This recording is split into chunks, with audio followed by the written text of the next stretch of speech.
নমস্কার বন্ধুরা, অপর্ণা রান্নাঘরের আরও একটি পর্বে আপনাদের সবাইকে স্বাগত। কেমন আছেন বন্ধুরা? আশা করি ভালো আছেন। আজ চলে এসেছি পনিরের একটা প্রিপারেশন নিয়ে, পনির লাজওয়াব। কিভাবে আমি এই পনির লাজওয়াব বানালাম চলুন দেখে নিই। পনির লাজওয়াব বানানোর জন্য আমি নিয়ে নিয়েছি 1.5 লিটার ফুল ক্রিম দুধ। 1.5 লিটার দুধকে আমি ভিনিগার দিয়ে ছানা কাটিয়ে ভালোভাবে ধুইয়ে একটা পরিষ্কার সাদা কাপড়ের মধ্যে নিয়ে শিলচাপা দিয়ে দিয়েছিলাম। এইবার পনিরটাকে কাপড় থেকে নিয়ে কিউব সাইজ করে কেটে নিলাম। গ্যাস ওভেনে কড়াইতে আগে থেকেই আমি 6 টেবিল স্পুন রিফাইন অয়েল গরম করে রেখেছিলাম। এইবার কিউব করে কেটে নেওয়া পনিরগুলোকে আমি 2 পিঠ বাদামি করে ভেজে তুলে নেব। গ্যাসের ফ্লেমটা আমি লো টু মিডিয়াম রেখেছি। এইবার একটা মিক্সিং জার নিয়ে নিয়েছি, তাতে দিয়ে দিলাম 4-5টা কাজু, 8-10টা কিশমিশ, আর দিয়ে দিলাম 2 টেবিল স্পুন পোস্তদানা। কাজু, কিশমিশ, পোস্তদানা সবগুলোকেই আমি গরম জলে প্রথমে ভিজিয়ে রেখেছিলাম। দিয়ে দিলাম 2টো কাঁচা লঙ্কা, আর দিয়ে দিলাম 1 টেবিল স্পুন কুচনো আদা। এইবার দিয়ে দিচ্ছি সামান্য একটু গরম জল। এর একটা মিহি পেস্ট আমি বানিয়ে নেব। পনিরগুলো 2 পিঠ বাদামি করে ভাজা হয়ে গিয়েছে।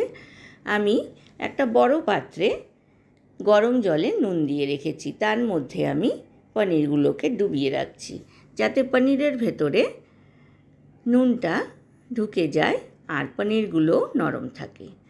আমার মিহি পেস্টটা বানানো হয়ে গিয়েছে। কড়াইয়ের তেলটা আমি অনেকটা ঢেলে রেখেছি। মোটামুটি 1 টিস্পুন তেলের মধ্যে দিয়ে দিলাম গোটা জিরে 1/4 টিস্পুন, একটা তেজপাতা, একটা শুকনো লঙ্কা, 4-5টা ছোট এলাচ, দারচিনি আর লবঙ্গ।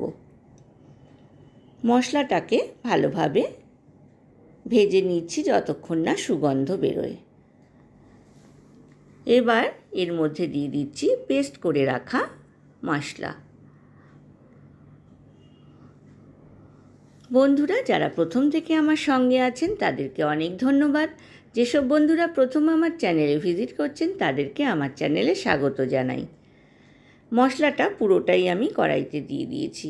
সমানে কিন্তু নেড়ে যেতে হবে, তা না হলে কিন্তু নিচ থেকে লেগে যেতে পারে, যেহেতু এর মধ্যে কাজু দেওয়া আছে। মিক্সিং জারের মধ্যে গরম জল নিয়ে আমি সেটা কড়াইয়ের মধ্যে দিয়ে দিলাম। এইবার দিয়ে দিচ্ছি 1 টেবিল স্পুন কাশ্মীরি লাল লঙ্কার গুঁড়ো, দিয়ে দিচ্ছি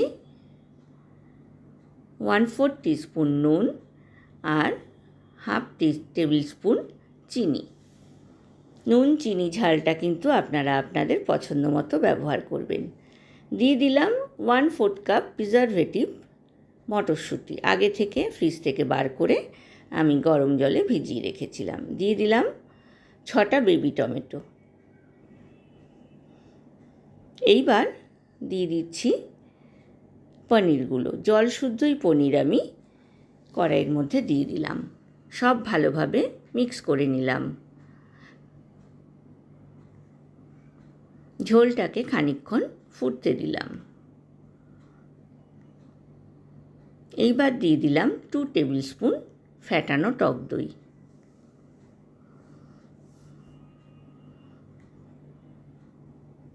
ঢাকনা দিয়ে আরও 10 মিনিট লো টু মিডিয়াম ফ্লেমে হতে দিলাম। ঢাকনা খুলে দিয়ে দিলাম বেশ খানিকটা রেড বেল পেপার আর ইয়েলো বেল পেপার। গ্যাসের ফ্লেমটা বন্ধ করে দিয়েছি। ঢাকনা খুলে আমি এর মধ্যে দিয়ে দিলাম 1/2 টিস্পুন বাটার। আমার কিন্তু পনির লাজওয়াব একদম রেডি হয়ে গেছে। আমি এবার সার্ভ করে দেব। বন্ধুরা রেসিপিটা ভালো লাগলে লাইক, কমেন্ট, শেয়ার করতে কিন্তু ভুলবেন না। পাশে থাকা বেল আইকনটা প্রেস করবেন, তাহলে আমার নতুন নতুন রান্নার নোটিফিকেশান বা আপডেট কিন্তু আপনার কাছেই প্রথম পৌঁছবে। আজ এই পর্যন্তই বন্ধুরা, দেখা হবে আবার নতুন রেসিপি নিয়ে। ভালো থাকবেন, সুস্থ থাকবেন, ধন্যবাদ।